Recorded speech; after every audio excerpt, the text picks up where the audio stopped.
Amma Kaveri Amma Neene Namma Thai Amma Kaveri Amma Neene Namma Thai Sharanu Banda Kandaranna Preetiyinda Kai Sharanu Banda Kandaranna Preetiyinda Kai Amma Kaveri Amma Neene Namma Thai Amma Kaveri. Good evening, ladies and gentlemen.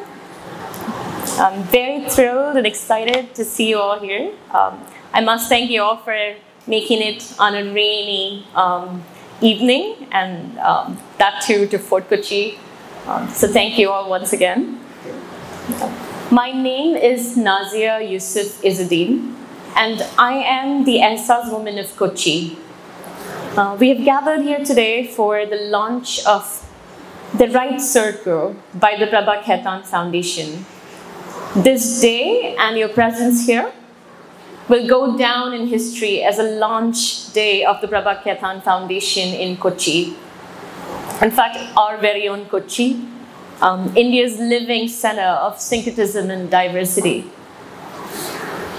We're very delighted to have Kerala's own Anand Neelakantan here for this inaugural event.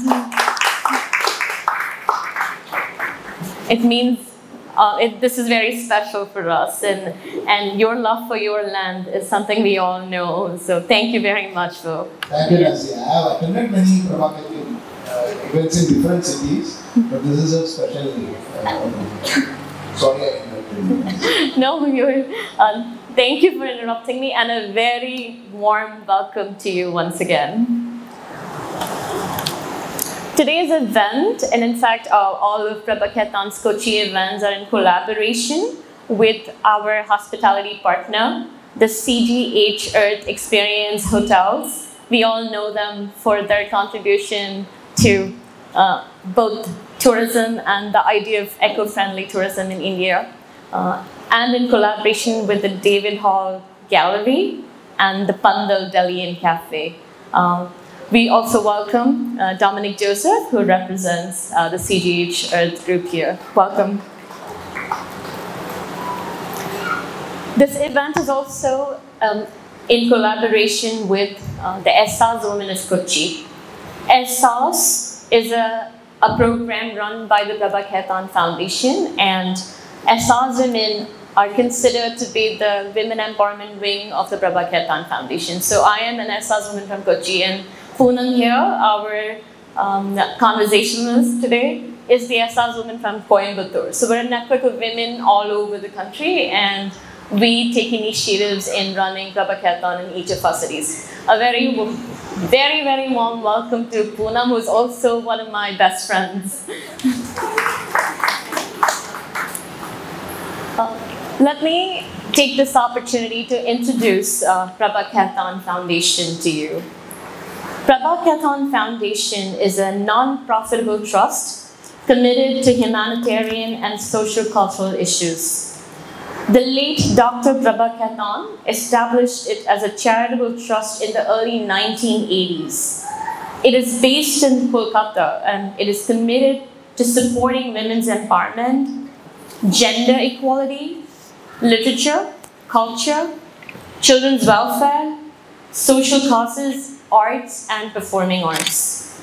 The late Dr. Prabha Khaitan was an eminent Indian literature, philanthropist, social worker, entrepreneur, and a feminist who established the foundation and is embodied in her famous words, "Karam hi jeevan hai," work is life.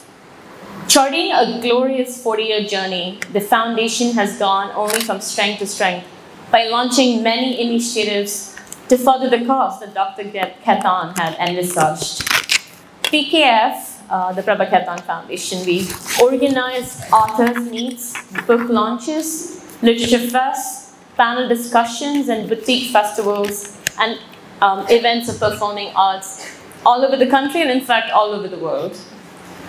The foundation curates the best of events to widen the spectrum of languages and literature and culture and art.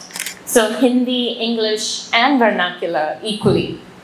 Authors and artists connect with their niche audience through diversified events like Kalam, Kitab, Ek Mulakat, Tete, Akar, Lafz, Surur Saz, Muskan, Rahat, Karuna.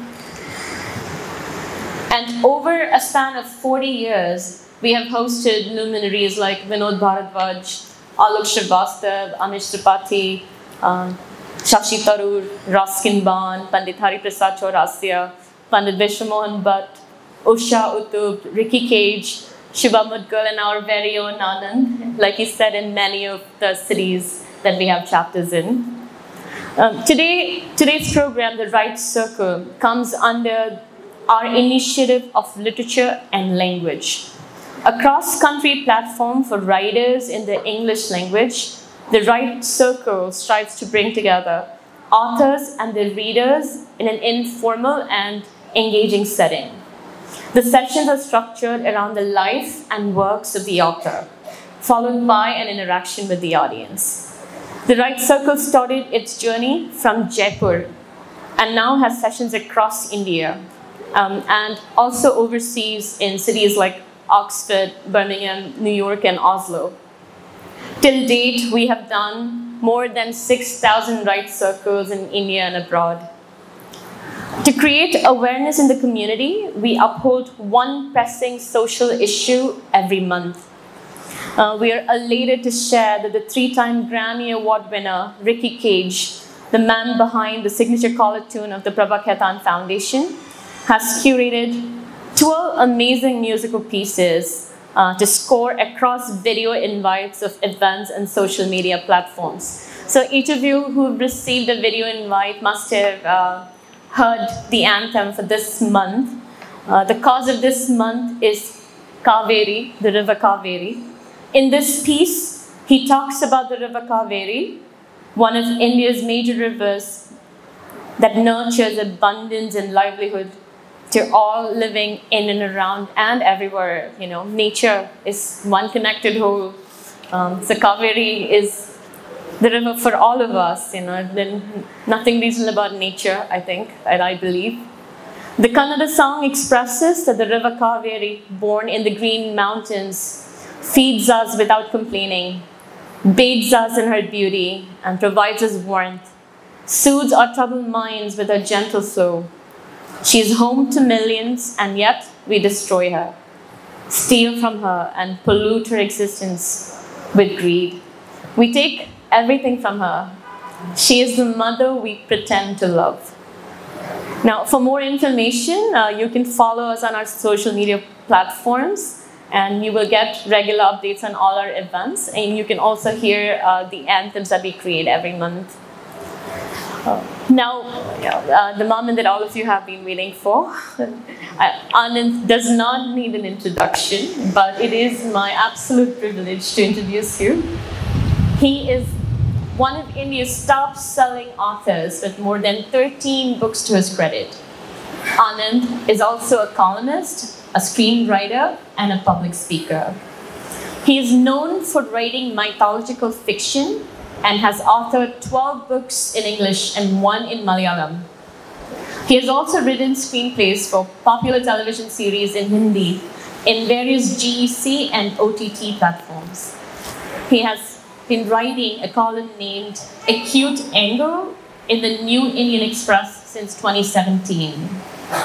He follows a style of telling stories based on the perspective of the antagonist or supporting characters of a larger network, of a larger work. And I'm sure this is a perspective, and I'm sure there are other perspectives, so we're looking forward to hearing more of that.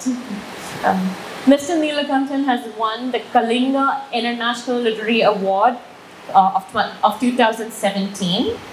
He is rated as one of the most promising writers by the Indian Express. His first book, Asura, Tale of the Vanquished, was shortlisted for the Crossword Popular Award in 2013. And his second book, Ajaya, okay, so that's Nature at its best. It is a heritage building just for everyone's, so I'm sure, we'll all bear with it for some time. You know, unless like you're drowning or something, which you don't want. It is definitely reading. His second book, Ajaya, Roll of the Dice, was shortlisted for the CrossFit Popular Award in 2014. And his book, The Rise of Shivagami, was shortlisted for the CrossFit Popular Award in 2018. In conversation with Anand today, we have my dear friend Poonam, who is a multifaceted, brilliant woman of today, and I think she represents modern India in all its glory. Very welcome to both of you, and over to you, Poonam. So, very good evening to all of you, and we're very happy to be here for the maiden event for the Kochi chapter, and a very warm welcome, Anandji. Thank you, Madam. To Prabha Khaitan Foundation. Okay, to begin with, let me ask you my first question for this evening. Can you share a bit about your early life and what first sparked your interest in mythology and storytelling? See, generally, when you ask this question in any other city, I could have gone into some stories. The problem here is I have my sister, brother-in-law here, my close friend is here from college, so I can't lie a lot. That's the biggest problem here. See, the mythology thing, first of all, I came to writing a bit late. Okay. I was always a good storyteller, good liar rather. So the first experience of telling stories is because I used to create a lot of ruckus in the class. So Wow. the teachers used to make me stand in the front, and I used to lie that I write a lot of stories. I never written stories, I will make up extemporary. Oh, wow. So 5th standard, 6th standard, I used to tell stories. 2-3 kids will listen. Oh, Rest of the kids didn't care. But that was the first storytelling experience. wonderful. After that, I did everything the typical Malayali middle class parents want their kids to do of the 90s. Study, engineering, fail in it, pass with a great difficulty, roam around for the job, get a job, get married, have kids, make a house. Everything I had done, then I came to writing rather. Wow. So it was a part of getting bored, striking the midlife crisis much before I reached the midlife, and a lot of rebellion against my bosses. Oh, nice. The outcome is fantastic. Actually, in fact, see, I won't I won't follow whatever you are going to ask. I have the habit of hovering around and telling whatever I feel. So interrupt Sure. me if it is. Sure, But sure. actually, one of my next book, a little bit of marketing also. Next book is about that Asura way. It's Oh. going to be my next book, Oh, wonderful. where I'm talking about my journey, and not just that. It is a contrarian book, like many of my books. It is a book where I will be arguing using a lot of Puranas and a lot of things from Indian mythology and other things, that why greed is good, why you should never be contented with life, why you should have discontentment, why it is good to be angry sometimes, why it is alright to be a bit aggressive. All the qualities what the society says is wrong. I'm trying to argue, saying that, taking from examples of all the characters from Puranas, from Ram to Krishna to Shiva. Oh, wow. So they have never followed all these advices. No? So I'm just trying to give you the actual face of it.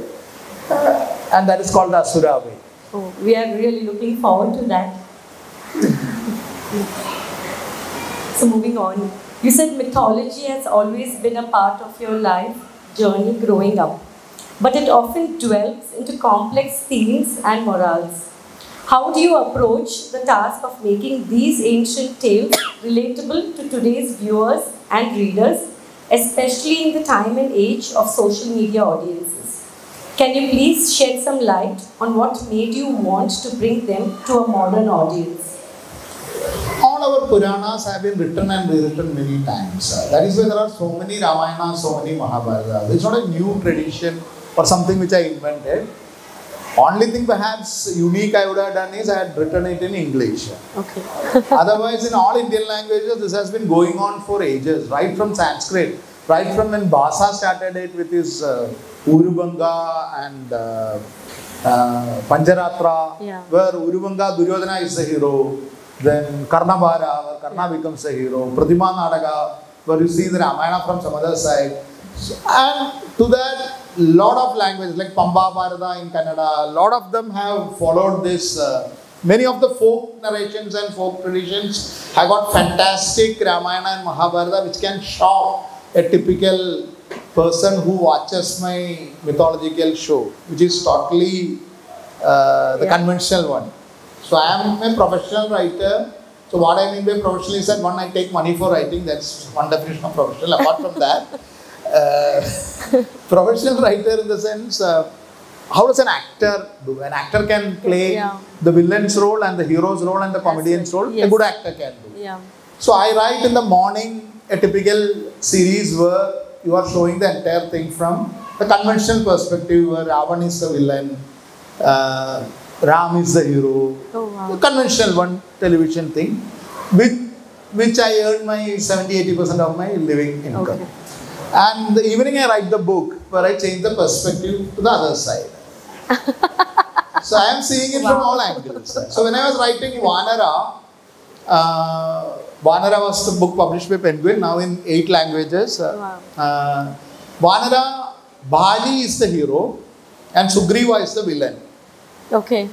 At the same time, I was writing the Sony TV. I was writing for Sony TV the Mahabali Hanuman, which was a big series in all Indian languages. Where the same Bali is the villain and Sugriva is the hero, and Hanuman helps Sugriva, and that's the story. Okay. So it actually helps me, one, to earn money, to see it from all perspectives, so that my characters come rounded in all these things. And that was one reason why Rajamouli called me to do Bahubali. Wow, that was an epic. Thank you.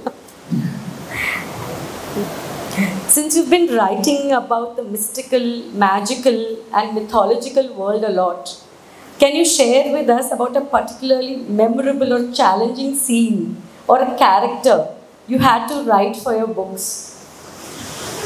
All of them are challenging, actually. Why? Because you are, like, take the case of Asura, my first book. Asura is a tale of the vanquished.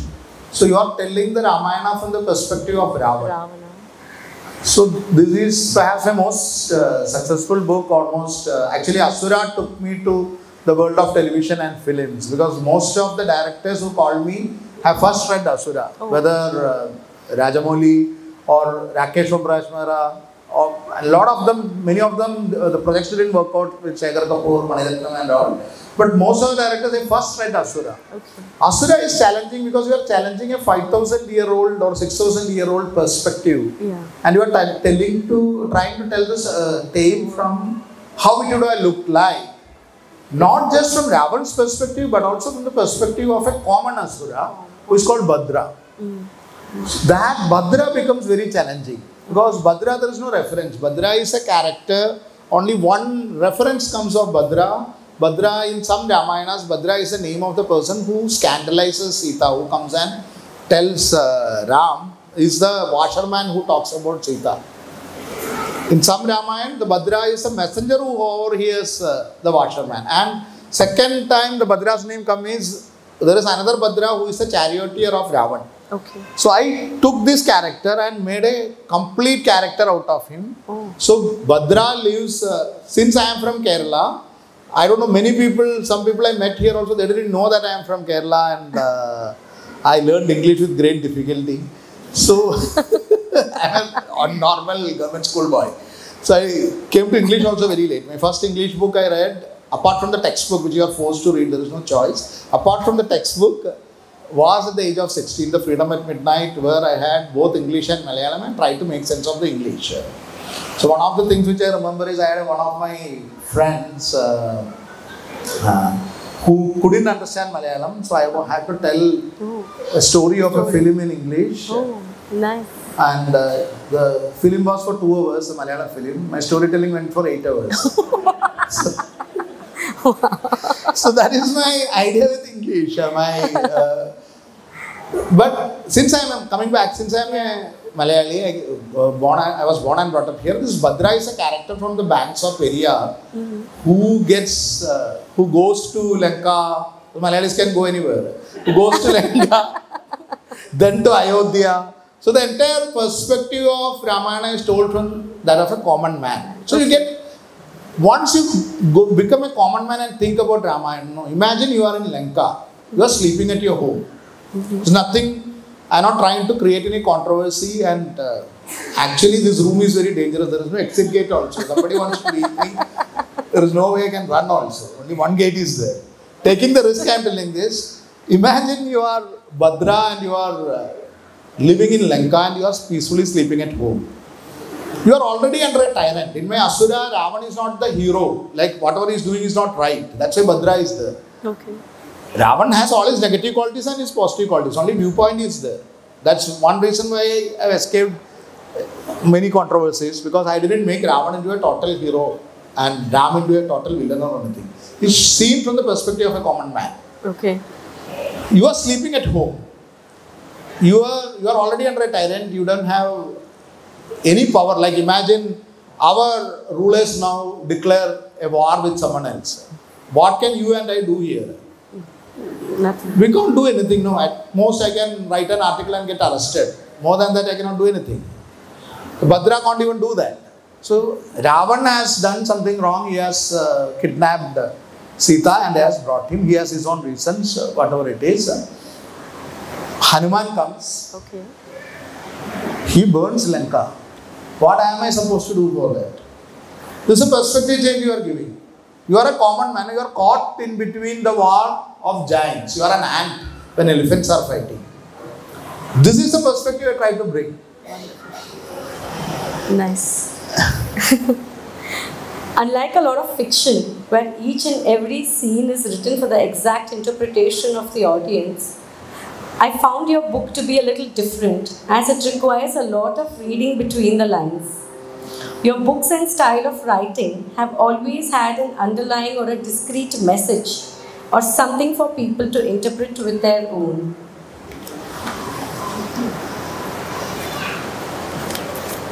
Something to interpret with their own wit and understanding. Can you tell us why you do that in your writing? And also, if you could share some of your writing process and methods.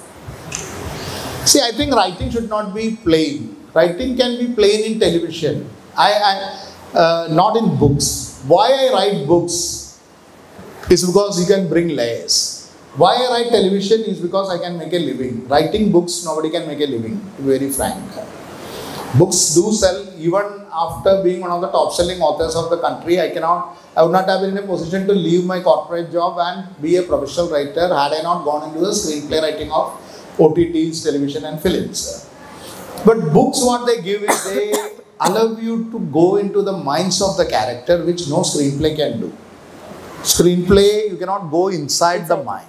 Once you go inside the mind is a complex thing and you can bring layers and layers, hidden layers into that. And that is one important aspect of reading. No, reading, why people read. No, not many people read now, that's another thing. But why people read is because for everyone reading is different. Film is spoon feeding. If I am creating, say, Mahishmati, when you talk about Mahishmati, you know Mahishmati as what Rajamouli or Sabu Saril created, right? Yeah. But when you read the book, the same Mahishmati in my book, your Mahishmati could be different from his Mahishmati or her Mahishmati. Okay. Each of us imagine it in a different way.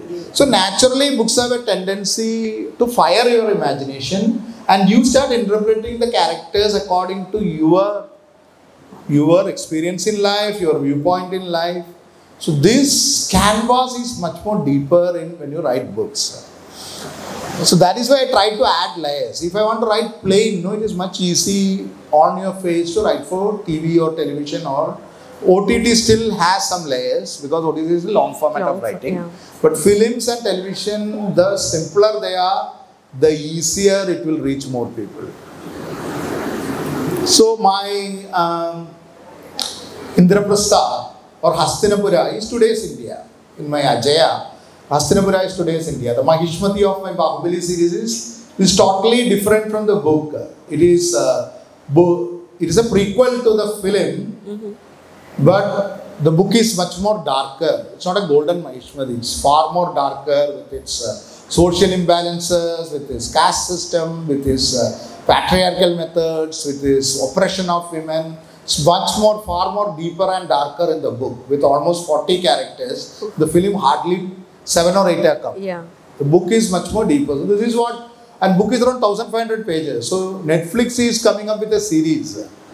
So that will go to 60 episodes. So out of the 60 hours of content, you are getting only 5 hours of content in the 2 films. Okay. Yeah. So this is the difference between book and this thing. And Mahishmati represents today's India. My Lanka represents of Asura represents today's India. So you can read between the lines. Yeah. When you read it, even in the children's book which Harper is publishing in Diwali called Mahi, we are just going to announce it. Maybe here I am announcing it first. Mahi, the elephant who flew over the Blue Mountain. It's a children's book. But it, like Animal Farm and other things, I have tried to give a deep layering to it. It is about an elephant called Trumpo the Jumbo taking over the forest as a dictator. And the other smaller elephants fighting against it. So this Trumpo the Jumbo comes saying that make Wayanad forest great again. That's his slogan. So it reflects any autocratic or despotism or any autocratic society or even democratic societies which are tending towards autocracy. It is a warning as a book. That is under the deeper level. At the surface level, it is a book of a fun book where an elephant wants to fly and it's talking elephants like Jungle Book. It's a fun book. Nice, wonderful. Coming to your newest book, Nala Damayanti. First of all, huge congratulations on the book. It's a rom-com of the timeless tale of Nala and Damayanti. Now we all know about Mahabharata, where Dharma won over Adharma. Victory of the good against the bad. But over the years, we see a lot of contrast to this. In this Kaliyug, we see a lot of broken marriages and diminishing love of humankind overall. Why is this happening if the virtues won against the evil and good won against the bad? Poonam, I think you are leading me to an answer. So I will give you whatever you want. First of all, the premise of Ajaya itself is that if in Mahabharata war, if it was a good that won over evil, then Satya Yuga should have come, right? The great golden age should have dawned.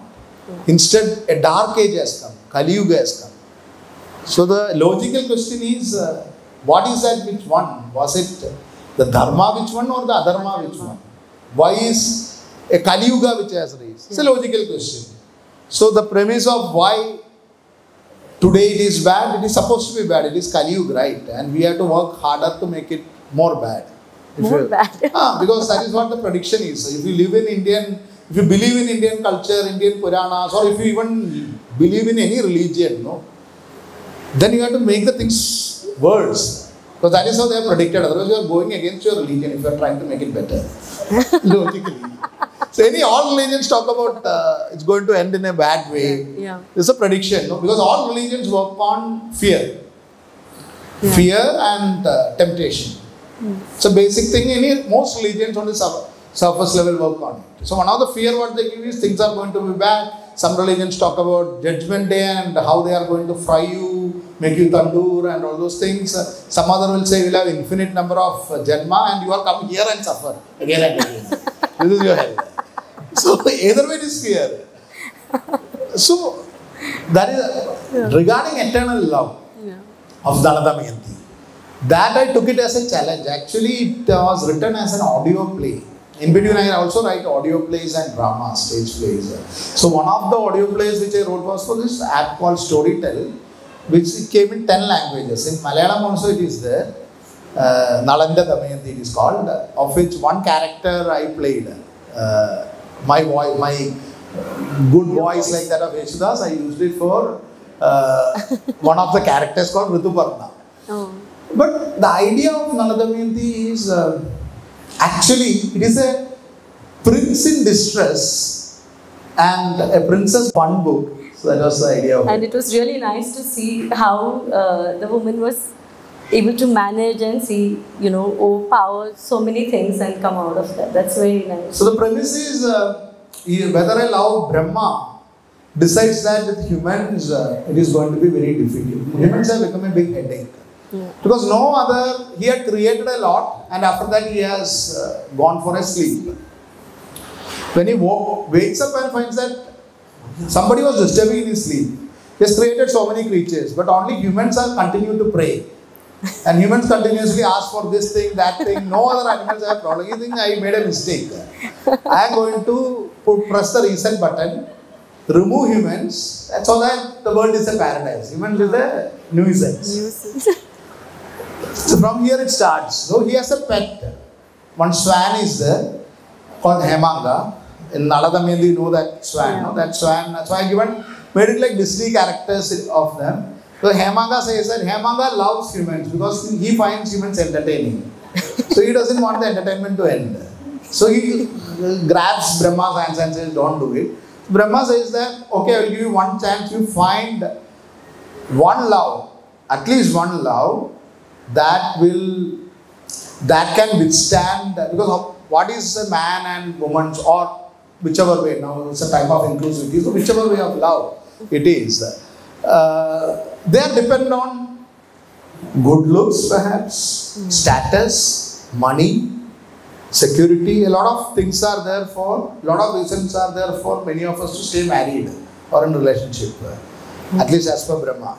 So he says, if any love can withstand all these things, if you can show one, then I will give humans a second chance. Now, there are a lot of gods as in this world, but there is one god who was not created by Brahma and he is called Kali. Kali is a god created by humans from their fear. Kali is fate and only humans believe in fate, no other animals believe in fate. So Kali is a god of fate created by humans. So Kali finds that all the Indra and other gods, they are having a jolly good time in heaven. They can watch Ramba, Menaka, Tilotama dance, have a lot of, they are suras, no? They have a lot of surapanas and they drink and enjoy. And he is in the world, tied to the world and catering to humans, and all are miserable people blaming him and all those things. So he is a villain of the story. He wants this to end. So Narada tells that Nala and Damayanti should be the good couple. Poor Hemanga doesn't understand that Damayanti is a princess of Vidarbha, whereas Nala is a low caste, he is a Nishada prince. And Hemanga coming from another world doesn't know about all these social norms and caste this thing. So how does Hemanga unite? In my story, he unites them with food. Yeah. Because Nala is considered, I am not putting it from air, these are all from this thing. Nala is considered as the greatest cook. Yeah. Had he been born in Kochi, he would have been running a tattugada here. So he is such a great cook, Nala. So Hemanga brings them together and Kali takes away everything from Nala. This is in Kathakali, if you would have seen it, but they show it as a very melancholic, very sad tale. I have made it into a jovial tale. I stolen it from Kathakali only. But I twisted it totally.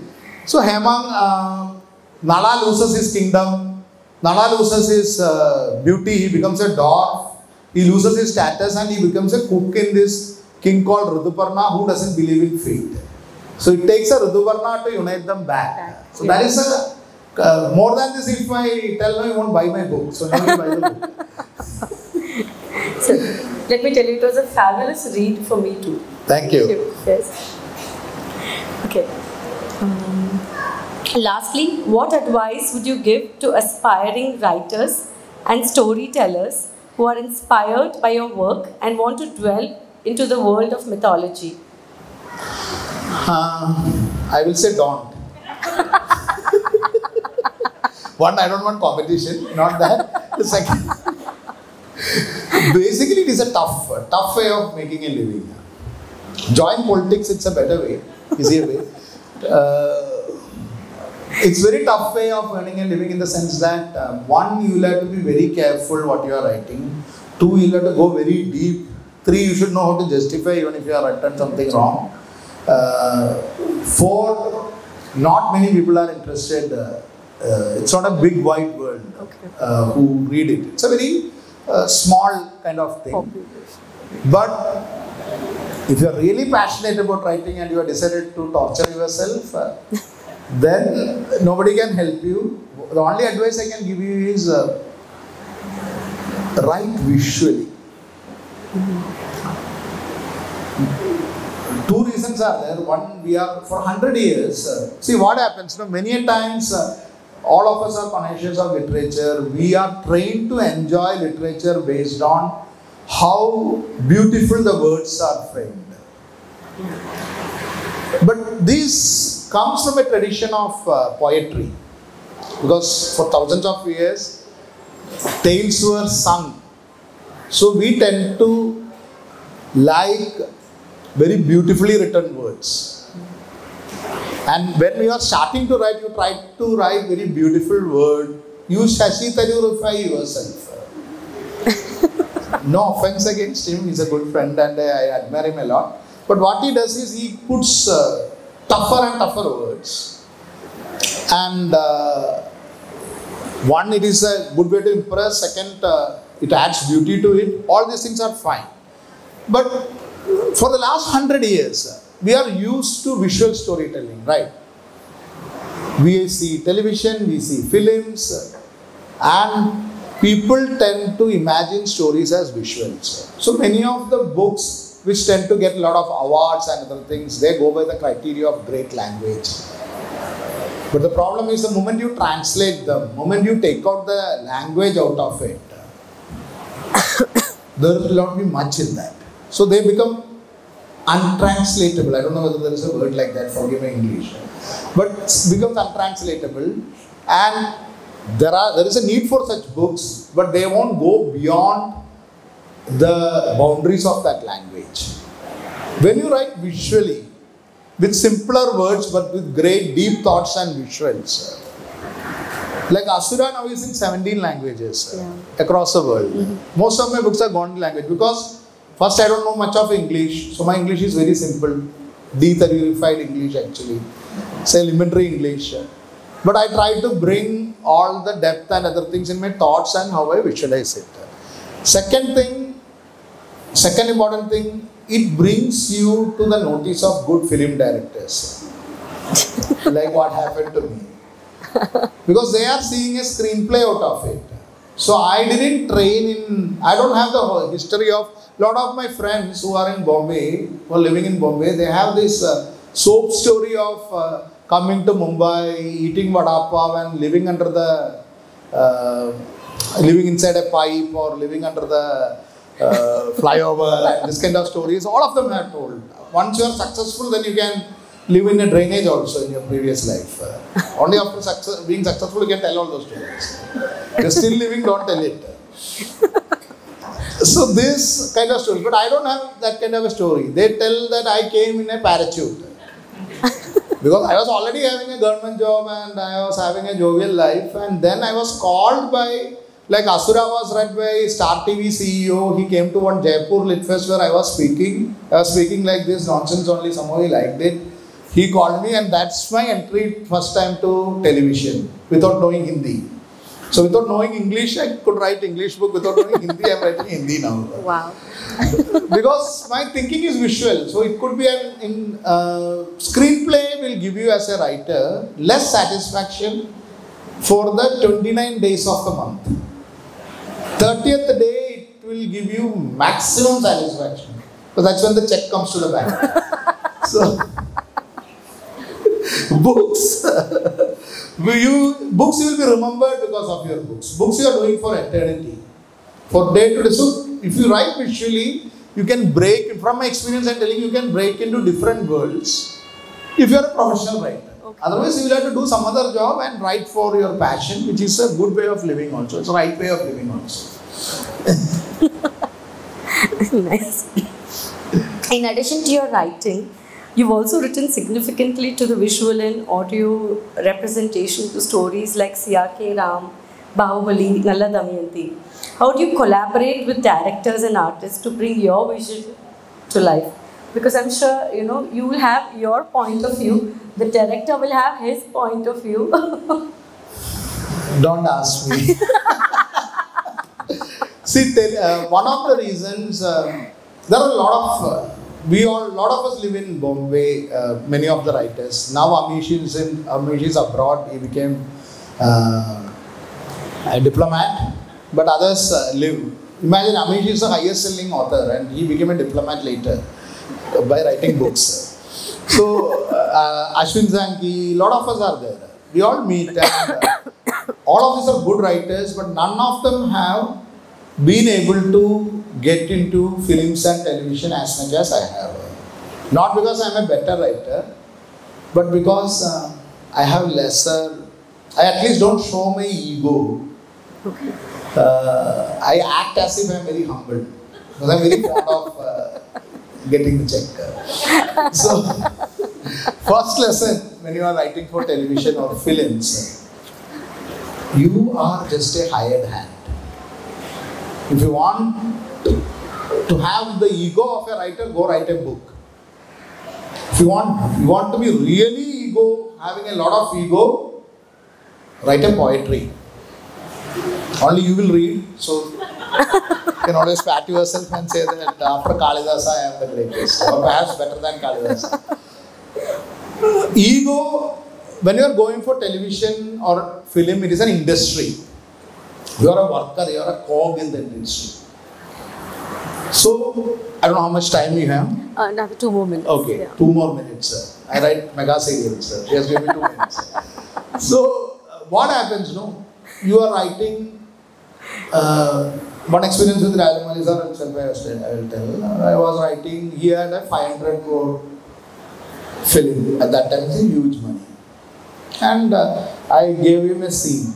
And he looked at me and he said that in one scene you want to expend this 500 crores. To make 2 films out of it. Because as a novelist, I can just say there are 10 lakh people came from here and 20,000 dragons came and 3 ducks came from here. One fellow will be sitting and calculating, we have a budget this many crores, stuntman this many crores, and they will look at me. What the hell? And I say, okay, two ducks and 1 dragon. You write on that. This is precisely the screenplay writing. It's very technical, very, very technical. And television is words. So I stopped writing television for some time. Because I wanted to serve good art and literature. Then now my kids are in college, so now I decided I have served enough literature, now let me... So I went back to television now Ramayana, huge Ramayana is coming which I am writing. Again I am back to television after 5-6 years. OTT also I am writing. Television, you get a chart. There will be advertisements at this many time. Okay. I should have a hook at each of the advertisement. One actor, God forbid, or Ravan forbid, we are doing Ramayana, the Ram actor doesn't go act cranky. He won't do anything else. But other actors, suddenly some will take some drugs or some will run away with some other actress, 100 things will happen. Or they don't like the character, they don't know how you write or how the tea doesn't have sugar. Some problem will come, big problems. They leave the set. So you get a call, sir, your scene you have to rewrite, night 2 o'clock. What happened? No, the actor has gone, he said he doesn't want to do it. What to do? Kill him. So 2 o'clock in the night I am up for a murder. So I had to cause an accident and then I had to think, the entire screenplay structure will change. Because you have put a hook in certain place where the advertisement is going to come and you will have to bring it. So screenplay becomes an exercise in technicality and commercial art. This is a fact. If I have to sit here and act like I am a great literature person and all, I should not be telling all these things. They'll have to say that I just sit and from Andromeda Galaxy I get my inspiration and it just comes and I write it. But it's a hard fact. You sit and plan everything. You know this scene should go off to this many minutes. This dialogue if I give to this particular writer, whether he will be able to mumble it properly, forget talking it properly. Or then I'll have to change the dialogue, I have to change each and everything and see the budget, how much, see the financial condition of the producer also, because I write a scene and by the time my check comes, he says, "Sir, I expended all the money, sir. Sorry, next time I'll pay you." So I'll have to check that also when I am writing. So it becomes a very technical thing. Wonderful. It was such a wonderful time knowing you. And now we have the floor open for question and answers if any of you wish to talk to Anandji. Or any questions for him, please. Hi sir, this is Anand. I'm happy to be here and I would like to point some theories what I have. You are saying that there are different versions of Ramayana from even like in South India counter version, and if north side there are some different sort of Ramayana version. So I'm surprised, how do you get these kind of reference things to inspire you to be and try further, like to change? You are saying that you are putting the character, what the conventional style, to a different set of perspective. So how do you find and how do you get these references for making? The books are available. A lot of books are available. Plays are available. Okay. Like if you go to Thailand and see Thai Ramayana, Yes. I hope many of the Indians will not see it. Otherwise, diplomatic problem will be with Thailand, not with Canada. Versions are so atrocious. I won't say atrocious. That's our culture. It's so varied. Where Hanuman is like James Bond. You get what I am saying? He's not a brahmachari. Hanuman is a James Bond there. He's like a spy going to Lanka and he does whatever James Bond does it in the James Bond film. No exaggeration. Many Ramayans have Sita as the daughter of Ravan. Some Ramayans have Dasharatha turning into a woman and giving birth to Shanta, a daughter. That version also is there. Shanta's version itself many people don't know. Shanta was the elder sister of Ram. That itself shocks people a lot. Ram had an elder sister called Shanta and she was given away. And the story which F.T. wrote, actually it is Shanta who goes and brings Rishyasringa, marries him and all. Both versions come. So F.T. took the Mahabharata version where some Devadasis are sent, and when Rishyasringa comes home, Shanta is married. That's what F.T. had taken. There are versions in which Shanta herself goes. And I took that version in my Valmiki Suman because I found that he goes and falls in love with Devadasi, and the moment he comes to a city, he finds another girl and goes with her. What sort of a character is Rishyasringa? So the Vaishali, when I thought Vaishali, I loved, especially Suparna, I loved. We all grew up with fantasizing about her. But as a story, when I grew up and when you're a story writer, the moment you see, the character falls for me as a writer. Rishyasringa is an innocent guy. Rishyasringa, he falls in love with Vaishali, and he comes there. A dance program is arranged by the king. Rain comes, everybody dances, and they kill off Vaishali, and he marries the princess. That's what Vaishali film's climax is. For me, it was a problem later as a writer when I was thinking. Rishyasringa's character is falling down. He's not even asking, he's not even asking who Vaishali is, what happened to her. He just gets the first woman he finds, he marries her.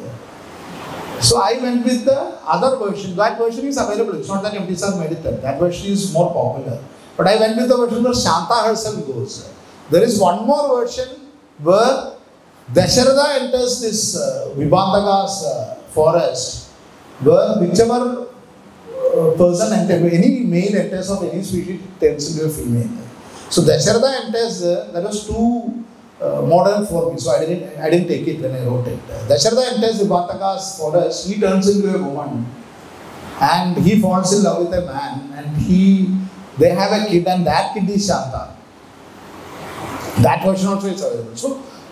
So many shocking versions are available. In Buddhist version, Sita and Ram are siblings, brother and sister, and they are kings of Varanasi. Rama is from Varanasi. Like that, Mahabharata has much more variations. So many variations are there. We are seeing only the more bhakti version. Nothing wrong with that, but I am saying this has changed over 5,000 years into so many, like a Chinese, it's not even a Chinese, it's a typical Indian whisper. Chinese whisper changes from person to person. Indian whisper, the person himself changes it 100 times. So it's an Indian whisper. So many stories have changed in so many years. So one good thing is you write anything, you will find it in any one of the Ramayanas. That's one advantage of it. First you write the story, then before sending to editing, you sit and find, when I wrote Asura, this question was asked.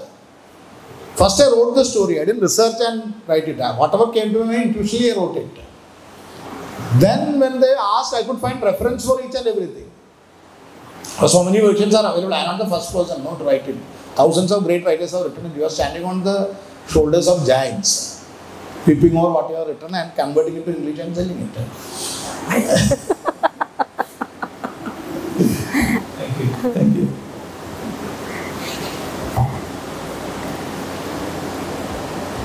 It's lovely listening to you, sir. Thank you. You spoke about the new books for children coming up, right? Do you intend to build on it, or is it just... Yeah, already I had 2 books. One is called Puffin had published 2 books. One is a chapter book of Flying Mountain, and the other one is Asura Kids. Most extremely naughty Asura Kids. 2 children's books had come. Children's literature is one of the toughest things to write. You cannot fool children with fake philosophy.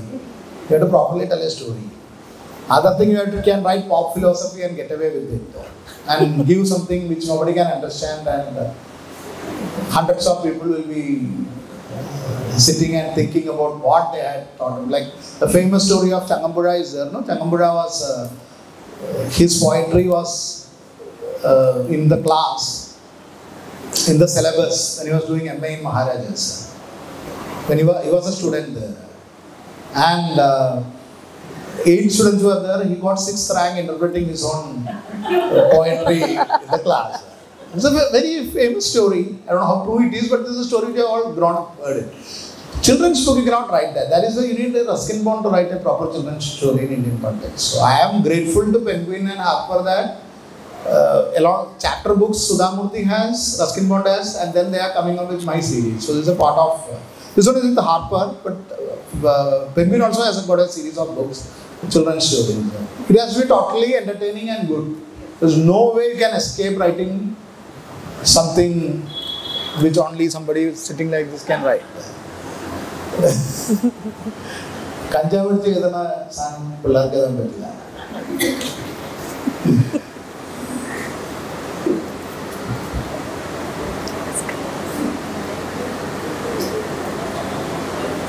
മലയാളത്തിൽ ആർക്കെങ്കിലും ചോദിക്കണമെങ്കിലും ചോദിക്കാം കേട്ടോ. ഇവിടെ വന്നാലേ മലയാളം പറയാൻ പറ്റുള്ളൂ. കഷ്ടപ്പെട്ട് ശ്വാസം പിടിച്ച് ഇംഗ്ലീഷ് പറഞ്ഞുകൊണ്ടിരിക്കുക.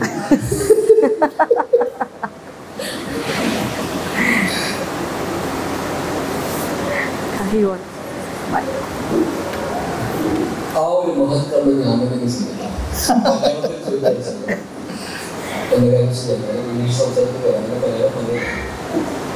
ഞാനിവിടെ ശ്രദ്ധിച്ച കാര്യം വെച്ചാൽ നമ്മൾ കായിക ആവണത്തെ കുറിച്ച് പറയും.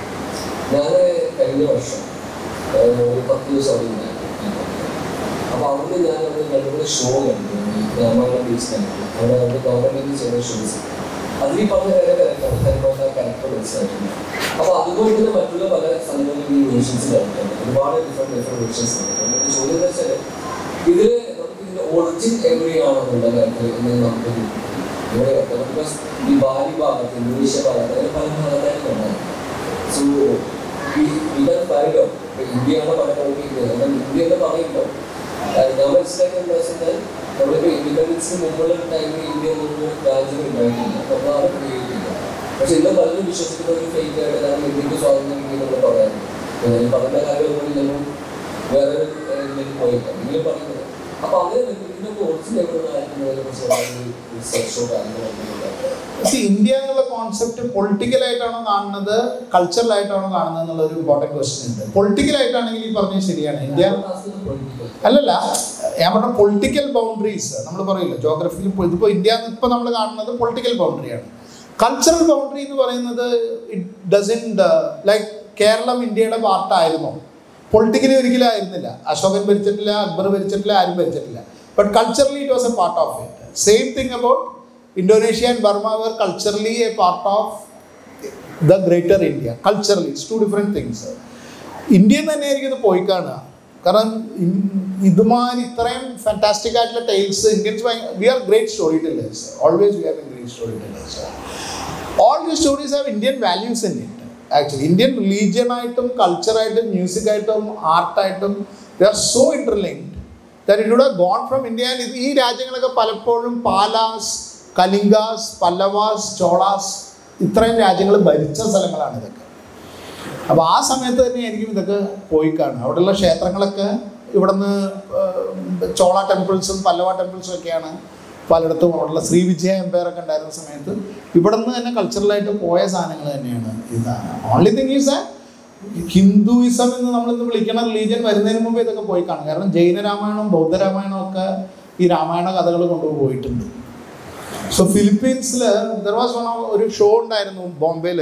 MMRDA ബോംബെ ഗവൺമെൻറ് ഒരു 4 കൊല്ലം കോവിഡിന് മുമ്പ് MMRDA ഗ്രൗണ്ടിൽ they conducted this. Everybody can follow Malayalam.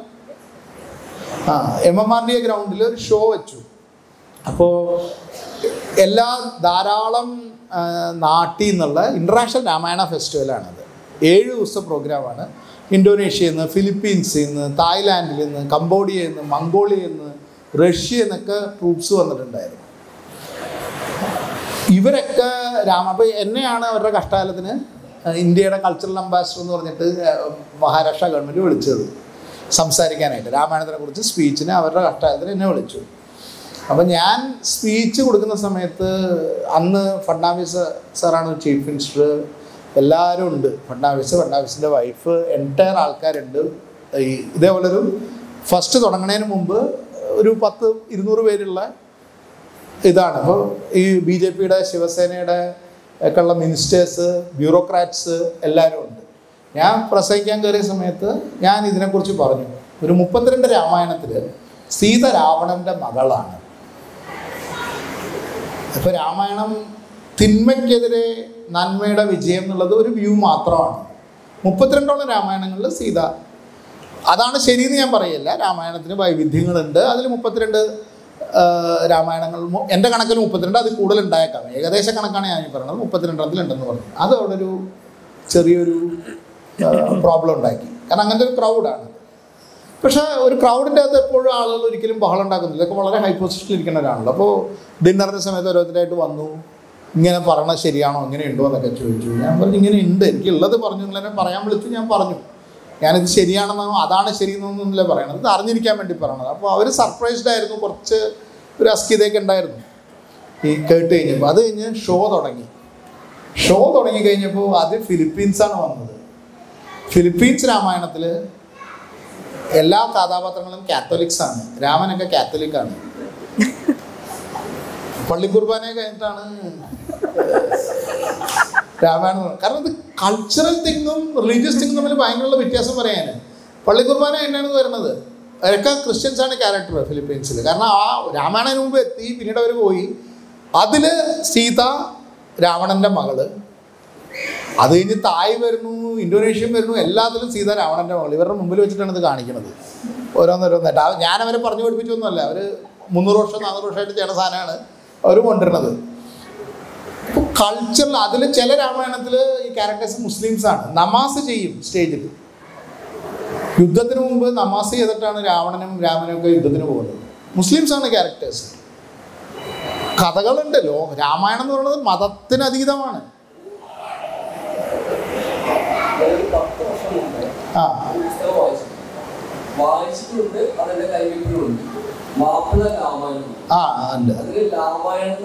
അതെ കുറേ അത് കേരളത്തിൽ ഉള്ള സാധനം, അറബി മലയാളത്തിൽ എഴുതിയൊരു സാധനമാണ്. പക്ഷെ അതുപോലെ ധാരാളം. അപ്പോൾ കൾച്ചറൽ ഇന്ത്യ എന്ന് പറയുന്ന ഒരു കൾച്ചറൽ പവർ എന്ന് പറയുന്നത് നമ്മൾ വിചാരിക്കണേലും വലുതാണ്. പൊളിറ്റിക്കൽ ബൗണ്ടറീസ് ചേഞ്ച് ചെയ്തുകൊണ്ടിരിക്കും. ഇപ്പോൾ ഒരു 100 കൊല്ലം 200 കൊല്ലം 300 കൊല്ലം ഈ പൊളിറ്റിക്കൽ ബൗണ്ടറി ഉണ്ടായേക്കാം. കാരണം നമ്മളൊരു 75 കൊല്ലം മുമ്പ് ഇതായിരുന്നില്ല പൊളിറ്റിക്കൽ ബൗണ്ടറി. 300 കൊല്ലം മുമ്പ് കൊച്ചിയും ഇത് ശത്രുരാജ്യമാണ് എനിക്ക്, തൃപ്പൂണിത്തറക്കാരനെ. Character in Ramayana. That's why Valmiki doesn't give any space to her. She stays back. Sita insists that I will come with you. Very unique for that era. She loves Ram. So it is not like a angry feminist. See the kind of feminism which Valmiki has emphasized on that era. Not Tulsidas. These are two different Sitas. Lakshman, Valmiki Ramayana, Lakshman Rekha is not there, but still Lakshman says, don't move from this, somebody will come. Sita chooses to cross it. It is her choice. She decides that I am not going to, that just because men in the family are told don't cross, I am not going to sit there. It is my dharma to feed a hungry man. I will feed him, whatever is the consequences. She chooses to go. Third time, Hanuman goes there. Hanuman says that I can take you back. If I can bring a mountain, he can very well carry Sita, right? Logically. Everything would have ended. Raman stole it, Hanuman stole it back. Ramayana over. Gave it to Ram. Everything is done. Sita chooses that it will hurt. This is a word she says. It will hurt the Viratvam of Rama. It will hurt his ego. Let him come and punish the person who has taken me and then take me out. Fourth time, Ram says very cruel, in Valmiki Ramayana, Ram says very cruel words to Sita. I have won you, now you can go anywhere. I am not here to justify Ram, I am talking about Sita. It is Sita who chooses to enter the Agni, not Ram the first time. There's a difference. First time, Sita chooses to enter because she chooses to be with Ram. Second time, and then she is abandoned, she is wronged. She is not somebody who sits and cries or wants revenge. See her revenge. She is the first single mother. If you take out Shakuntala, she is the first single mother who raises two children without going and begging to Ram. When Lakshman throws her out, she can take the next Subbar and come back. No, she doesn't do that. She refuses to come. And she is there, she raises Lava and Kusha. She is her guru. She teaches them so well that this Lava and Kusha defeats the entire Ravan's army which had vanquished Ravan and all those people. Every one of them, Sita as a guru. And in Valmiki Ramayana, the Lava and Kusha vanishes, including Ram, everyone. What could be a bigger revenge, sweeter revenge? And the perfect, that is why Sita is considered as the epitome of Indian womanhood. Not because in the television Sita sits and cries. This is the reason. Then Ram asks for Agniverisha again. Now her dignity is questioned. She understands that this is not right, and then she chooses to go down. So every act of hers is that of power. Now compare it with Draupadi. What did Draupadi do? She was pawned by the husbands. She doesn't walk away on them. She is dragged there. She is a victim. I agree that. She was stripped. Then she does a very dramatic thing. I will need blood to tie this as my... It's a very negative thing. I will need that. Then she takes it to the entire war. So many people die. Only 5 people are left. Her own children die. What is Sita's revenge or statement, and what is Draupadi's revenge and statement? Draupadi was a victim. I am not saying she should have taken it, this thing. If she was so powerful, they would not have gone for Vanvas. She should have been able to convince her husband first not to pawn her, which Nala doesn't do. Or even if they have pawned her, she should have walked out if she is a strong woman. Even if she doesn't walk out, she could have persuaded them not to go and start the war immediately, not after 12 years. Then 1 year, Agyadva, she is a Dasi, she doesn't protest. She needs Bhima to come and dress up like a woman and kill her molester. So she doesn't have any agency. So for me, Draupadi is a very weak character. Many people ask why I am not writing. I have written about Sita and Siyake and Ramayana, and I will be writing a book also. People ask why not Draupadi. Draupadi has been glorified during our freedom era when Subramanya Bharati first compared her to Bharat Mata and these people as Kauravas. There was a political purpose for that poetry. Until then, Draupadi was never, Sita is considered Ma. Nobody consider Draupadi. There is a reason for this, not because Sita is a very docile wife, Pativrata doing everything. Sita is a very strong woman who defied her husband, even if he is God, she defies him again and again whenever there is a stance which she has to take, and does what is right every time, each time. So Sita is a very powerful view. Thank you for allowing me to say this.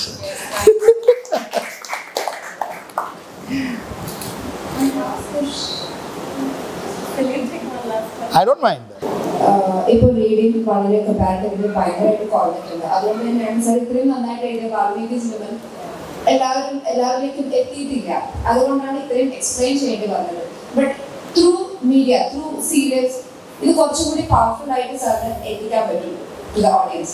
ധൈര്യമില്ല producers. I was about to ask that. So when you have the power to change, to have or impact ഉണ്ടാക്കാനുള്ള, when you have the power, why not use it? I have the power. I don't have the money. I don't have the money. ഇതിനൊരു cinema എടുക്കണമെങ്കിൽ it needs a few hundred crores. So producers don't dare. Now I am doing a film with announcement ഇപ്പോൾ വരും. I am doing Karna with Rakesh from Prayash Mehra. It's a 2-part film, 600 crore film, which I have scripted it. Adil we have tried to bring some kind of things, but again the producer is Excel. No, again there will be pressure from film, television, and all are controlled by market forces. It's very difficult unless you all pray to make me a billionaire, then I can put my money and do it. Next generation will hardly read books, so writers like you can make a great impact. I hope some producer is here and they help me out, or somewhere. I keep telling this everywhere. Help me to tell the stories which I write in books as films. Asura, everyone wanted to take it as a film. No one dared. Nagarjuna sir had come for my Ajaya launch for free because he loved Asura. You can see it in YouTube. Nagarjuna sir, from there it started, my journey started. He picked up the book from the airport, he loved it. He called me. Then when my next book came, he and Amala, they came in Hyderabad. I went, they launched the book there. Rajamouli was there, he read the book. He wanted to do Asura. But finally it ended up in Bahubali. Shekhar Kapoor wanted to do, he read Asura. It didn't happen. Star TV CEO wanted to do, it ended up in Siyakaram. Everyone wants to do Asura, no one wants to do Asura. First Asura has to happen, then Ajay has to happen, then Vanara, the Excel film, Colorado took the film rights for one of the highest payment for a book to movies. They are not daring it. They took it 5 years before.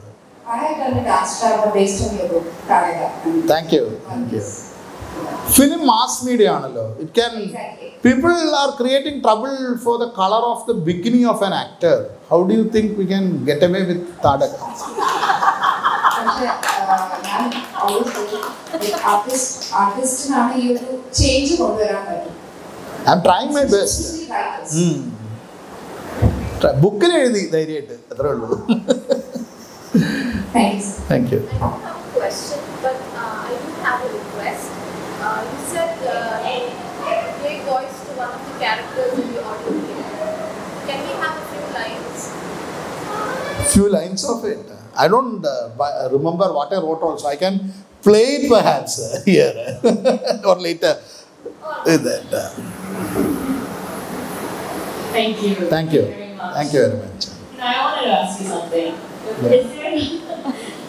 Is there a specific incident, narrative, or metaphor for gratitude in any of the, in mythology that you are specifically fond of? I said no, I do the Asura Marga, no? So I go the other way around. So many of the things perhaps the Paulo Coelho and other people talk about, I go from approach. My Asura Way book is that. Everything, all the positive qualities they say as positive qualities are not really positive qualities. They are the limitations imposed by the society and the powerful people to keep you in control. So break free of it is the Asura way of thing. Like be contented. There could not be a more dangerous advice. If you are contented with your life ends there. Imagine the first man was contented and grateful for what he had. We all will be living in caves. They were discontented about their nudity, the lack of food, and the civilization started. So contentment is the enemy of progress. This is Asura way. Thank you. So I was trying to trap you by saying thank you. But from what I understand, it is very hard for you to be contented with our thank you. But from the deepest of our hearts, I Thank you. say thank you very much. This has been very, very special. And I agree with, I resonate with Sujana and Gayatri and so many of us women who, in today's day and age, when we stand for ourselves, mythology can become one of our most powerful weapons and tools. So we're hoping for that toolkit. And I think that is what Sujana is referring to, and we really hope, and that's what Gayatri was referring to, and many women here, I think, that is what we're looking for. And somewhere we think that you would have that, and that toolkit for us. And today was one of those days, and thank you very much for it. Thank you for patient listening. Thank you. At Prabha Khaitan, you already know this. Prabha Khaitan has a tradition of celebrating India everywhere. So it's everything, everywhere, all at the same time. So there is Neelakantan, Coimbatore, and Neelakantan, Kochi, and Anand, who is all of India and all of the world, and all of you, who come from so many different cultures, and then you see different fabrics, and you see different colors, and you see art in various forms, and that is the essence of Prabha Khaitan. And therefore, we want to gift you an ikat dupatta. I want to talk about ikat. Ikat is a resist dyeing technique in which the yarn is tied and dyed before the fabric is dyed and woven. Ikat means to bind in the Malay Indonesian language, and that is the country of origin. Since the pattern is created in the yarn itself, both sides of the ikat sari are patterned. In India, sources of ikat designs date back to the 7th century and are seen to be available since then. The art of making ikat saris is currently practiced in 3 states: Orissa, Andhra Pradesh, and Gujarat. I request Dominic to please felicitate Anand with this ikat dupatta. Gorgeous, actually. You like it? Yeah. Thank you. Thank you. It actually goes very well with your kurta. Actually. Gives a fake intellectual look.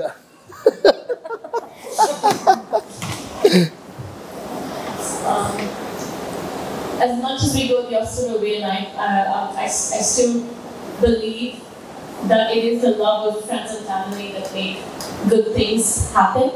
And the launch of Prabha Khaitan in Kochi here is one of those things, and I hope this is the beginning of something much more bigger in terms of an idea and in terms of a powerful movement to keep people together, to bring people together, and to keep the power of culture and tradition and literature and the revolution of idea ahead. So this today is a historic day and a historic moment. I want to thank each one of you who made it here, who came here. I want to thank the CGH Earth Hospitality Group. When we wanted to launch Prabha Khaitan Kochi, I don't think we thought about anybody else other than CGH. It was a natural, we thought this is like a natural relationship, with your idea of how you've taken Kerala to the world and how we want to come into Kerala. The ecological practices that we believe in, we believe it's a natural partnership. And thank you for being on board, thank you for being a partner with us. I thank David Hall Gallery, I thank Bandar, who also hosted us today. I also want to thank Mr. Kochi, who is the gallery manager, and Mr. Shane, who is the general manager for Bandar. I want to thank Sneha, who came from Coimbatore, who is the South India coordinator, the administrative coordinator for Prabha Khaitan, and my own coordinator, Asuna, who is the one who managed the entire guest list for the past 1 month. So thank you, all of you.